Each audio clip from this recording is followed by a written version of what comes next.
أعوذ بالله من الشيطان الرجيم. بسم الله الرحمن الرحيم. الرحمن علم القرآن خلق الإنسان علمه البيان.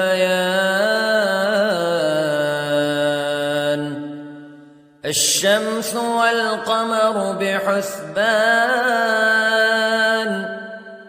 والنجم والشجر يسجدان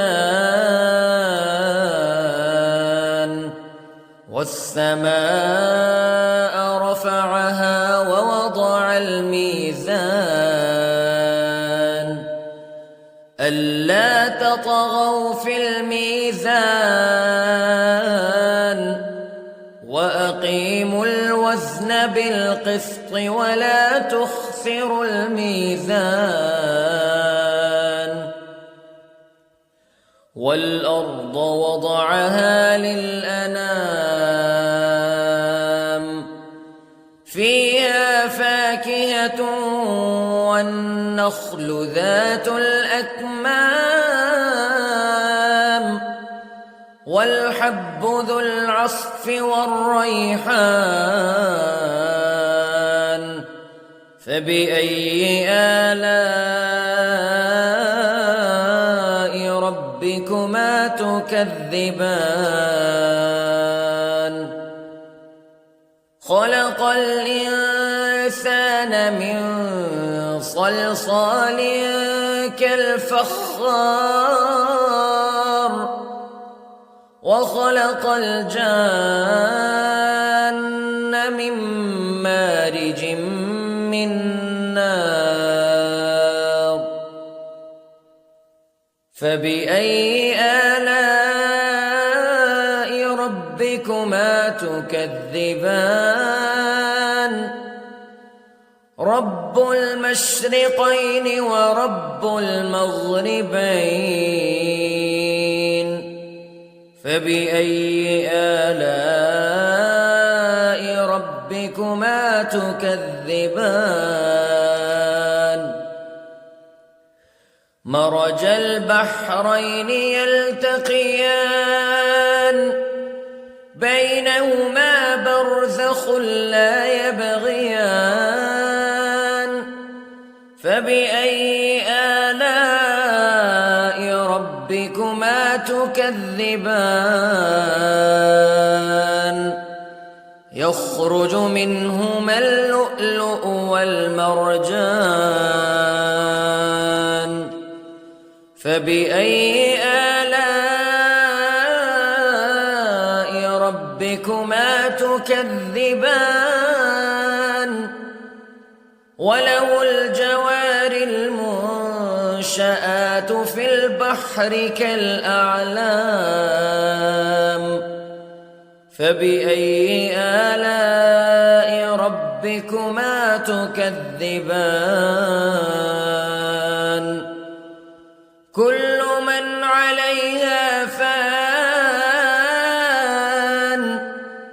ويبقى وجه ربك ذو الجلال والإكرام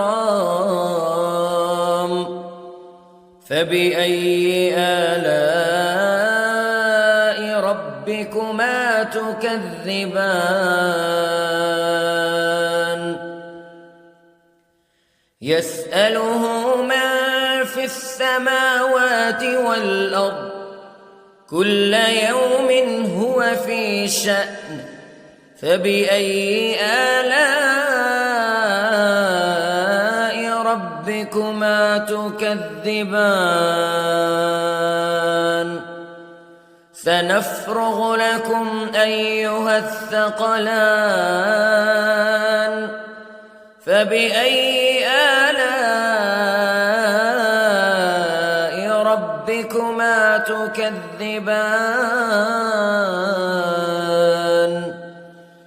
يا معشر الجن والإنس استطعتم أن تنفذوا من أقطار السماوات والأرض فانفذوا لا تنفذون إلا بسلطان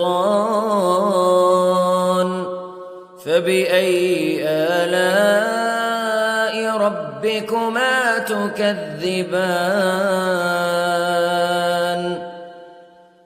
يرسل عليكما شواظ من نار ونحاس فلا تنتصران فبأي آلاء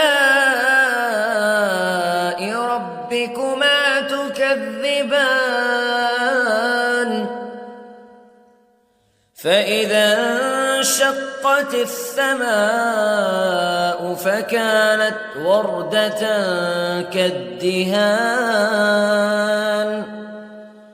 فبأي آلاء ربكما تكذبان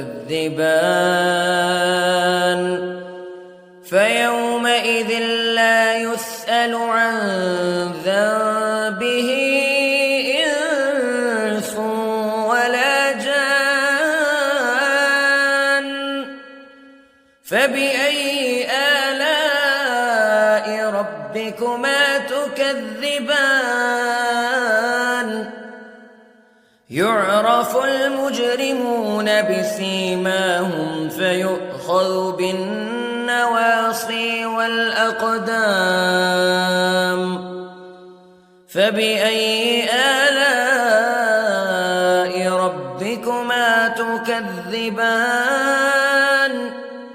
هذه جهنم التي يكذب بها المجرمون يطوفون بينها وبين حميم آن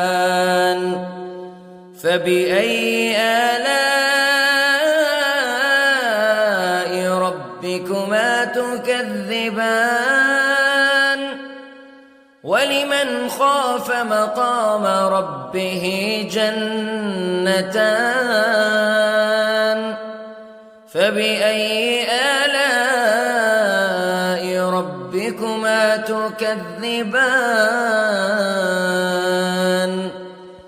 ذواتا أفنان فبأي آلاء ربكما تكذبان فيهما عينان تجريان فبأي آلاء ربكما تكذبان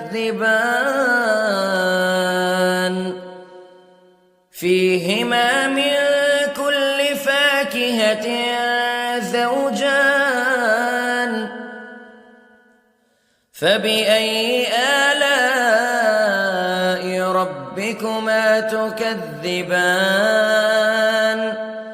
متكئين على فرش بطائنها من استبرق وجنى الجنتين دان فبأي آلاء ربكما تكذبان فيهن قاصرات الطرف لم يطمثهن إنس قبلهم ولا جان فبأي آلاء ربكما تكذبان كأنهن الياقوت والمرجان فبأي آلاء ربكما تكذبان هل جزاء الإحسان إلا الإحسان فبأي آلاء ربكما تكذبان ومن دونهما جنتان فبأي آلاء ربكما تكذبان